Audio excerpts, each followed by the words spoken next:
tere, armas kogudus, Jumala rahu ja armu teile. Kui ma olin 18-aastane, siis ma ei teadnud Jumalast midagi, kuid midagi ma otsisin. Kusagilt raamatust olin lugenud, kuidas saada ilmutus sellest, kelleks ma pean saama vaimse isikuna. Selleks tuli toas istuda vaibale, tõmmata enda ümber ring, võtta kaasa ringi veepudel, ilmselt, et vahepeal janusse ei sureks, ja otsustada, et ma ei tule sealt ringist enne välja, kui mul on kõik selge. Paljud, kes on seda enesesse süüvimismeetodit kasutanud, väidetavalt avastasid, et kes nad siis tõeliselt on ja mida nad edasi peavad tegema. Saavad selle suure ilmutuse. Mõni istus ringis 12 tundi, mõni 24 tundi, mõni 48 tundi. Istud ja tegeled iseendaga. Mina istusin selles ringis 45 minutit, sest mulle jõudis üsna kiiresti kohale, et mul ei ole iseenda seest midagi võtta, mis mind kohale viiks. See religioon ei olnud minu jaoks. Kuldset Eldoradot ei saabunud. Ja sellepärast on mind väga puudutanud Pauluse esimesest kirjast korintlastele 2. peatükk, mille ma loen tervenisti ette, kus ta juhatab meid lihtsa Kristusest arusaamise juurde. Kui ma teie juurde tulin, vennad, ei tulnud ma eriti üleva kõne või tarkusega kuulutama teile Jumala saladust, sest ma otsustasin teada teie keskel ainuüksi Jeesusest Kristusest ja temast kui risti löödust. Ja kui ma olin teie juures nõtruses ja kartuses ja suures värinas ning mu kõne ja mu kuulutus ei püüdnud veenda tarkusega, vaid vaimu ja väe osutamisega, et teie usk ei oleks inimlikus tarkuses, vaid Jumala väes. Tarkusest me kõneleme täiuslikes eas, ent mitte praeguse ajastu ega selle kaduvate valitsejate tarkusest, vaid me kõneleme Jumala saladusse peidetud tarkusest, mille Jumal on ette määranud meie kirkuseks enne ajastuid. Ükski praeguse ajastu valitsejaist ei ole seda ära tundnud, sest kui nad seda oleksid tundnud, ei oleks nad kirkuse issandat risti löönud. Kuid nõnda, nagu on kirjutatud, mida silm ei ole näinud ega kõrv kuulnud ja mis inimsüdamesse ei ole tõusnud, selle on Jumal valmistanud neile, kes teda armastavad. Aga meile on Jumal selle ilmutanud vaimu kaudu, kuna vaim uurib läbi kõik, ka Jumala sügavused. Sest kes inimestest teab inimese mõtteid peale inimese vaimu, kes temas on, samuti ei tea ükski Jumala mõtteid peale Jumala vaimu. Aga meie ei ole saanud maailma vaimu, vaid vaimu, kes on Jumalast, et me võiksime teada, mida Jumal meile armust kingib. Seda me ka siis räägime mitte inimtarkuse õpetatud sõnadega, vaid vaimu õpetatud sõnadega, võrreldes vaimseid asju vaimsetega. Aga maine inimene ei võta vastu midagi, mis on Jumala vaimust, sest see on temale narrus ja ta ei suuda seda tunnetada, sest seda tuleb mõista vaimselt. Kuid vaimne inimene mõistab kõike, ent teda ennast ei suuda mõista keegi, sest kes on tundnud issanda meelt, kes võib teda juhatada, aga meil on Kristuse meel. Aamen.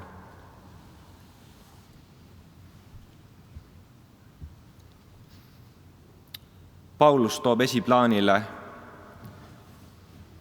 Jeesuse Kristuse isiku ja tema ristisurma, mis peaks olema ka üks evangeeliumi kuulutuse põhisõnum. Mitte lõputud arutelud uskmatutega ristisõdade üle ja selle üle, et küll see usk meile ikka tule ja mõõgaga toodi. Kristlus oli meie maal juba ammu enne seda, kui seda tule ja mõõgaga hakati importima. Me keegi ei oleks Jeesust ära tundnud, kui ta meile seda ise ei oleks ilmutanud. Me kõik oleme ta risti löönud Me ei suuda Jumalat välja mõelda, sest tema mõtles meid välja. Meie ei ole Jumalat armastanud, kuid Jumal on meid esimesena armastanud.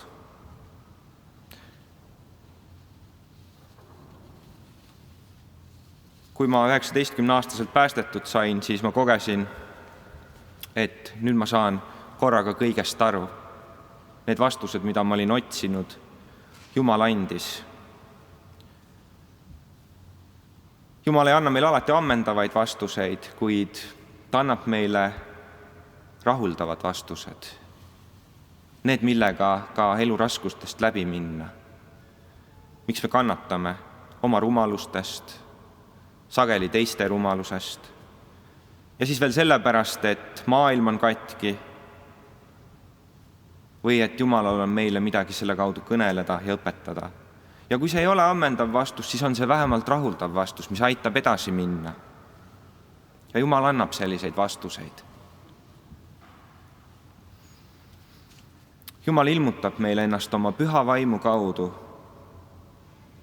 Ta kõneleb meie südame kaudu, ta kõneleb inimeste kaudu, ta kõneleb oma sõna kaudu ja mõnikord harva kõneleb ta ka häälega.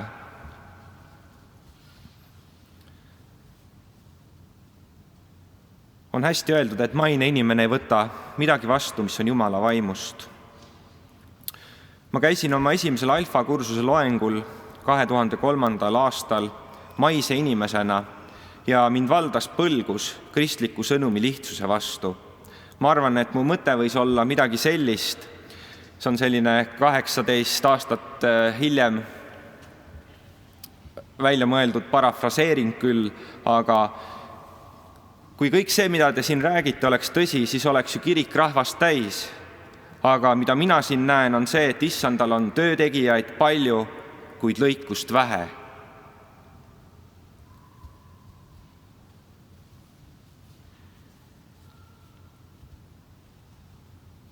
Kuid Jumal on siin. Ja tegelikult on kristlik sõnum väga lihtne. Võtta Jeesus Kristus oma ellu, oma issandaks ja päästjaks. Ja meil on hea teha oma panused kindla peale. Nii nagu Ülo Meriloo kunagi õpetas, kui ta ütles, et risk on elada ilma Jumalata, ärme siis võta seda riski ja elame kohe koos Jumalaga. Ma usun, et me kõik oleme kogenud oma peredes ja töökohtades, et nii väga tahaks midagi Jeesusest rääkida ja kui me seda teeme, siis sugeneb ruumi piinlik vaikus. Mõnikord satume inimeste keskele, kus mõne nägu käkerdub valugrimassiks või põlguseks, kui ta kuuleb Jumala sõna või sõna Jeesus. Kuid Paulus kordab meile, et maine inimene ei võta midagi vastu, mis on Jumala vaimust. Kui Peetrus tunnistas Jeesuse messiaks, siis Jeesus kinnitas teda ja ütles, sa oled õnnis, Siimon Joona poeg, sest seda ei ole sulle ilmutanud liha ja veri, vaid minu isa, kes on taevas. Meil ei ole võimalik inimestele midagi selgeks teha, hea kui me isegi sellest aru saame, omaks võtame ja oma elus juhindume. Mis on rõõmusõnum? Rõõmusõnum on ühe kunagise Peeter Tamme piiblikooli loengu järgi see, et meie Jumal, Iisrael, valitseb ja on troonil. Ja veel enne seda, kui ütles seda Peeter Tamm, ütles seda prohvet Jesaja 52. peatükis. Ta ütles, kui armsad on mägede peal sõnumitooja sammud, ta kuulutab rahu, toob häid sõnumeid, kuulutab päästet ja ütleb Siionile, sinu Jumal on kuningas. Sinu Jumal on kuningas, oleviste kogudus. Ja see on rõõmusõnum. Jumal valitseb, Jumal on troonil. Kui me haarame valitsuskepi enda kätte, siis sellele järgneb tavaliselt häving. Paulus julgustab meid ja ütleb, et kui me tema vaimus elame, siis me mõistame, et Jumal tahab meid, ta ootab meid kirglikult, ta tahab, et me loobuksime oma isekusest ja oma pattudest. Ta tahab, et inimesed leiaksid teda Pigem küll ei ole Jumal eksinud, vaid meie. Sellel enesekesksuse ajastul, kus inimesed mõtlevad rohkem iseendale ja oma heaolule ja on väga küünilise ellusuhtumisega, sellisel ajastul on Jumalal raske inimeste südameid puudutada. Ja Paulus kutsub meid 2. Korintuse kirjas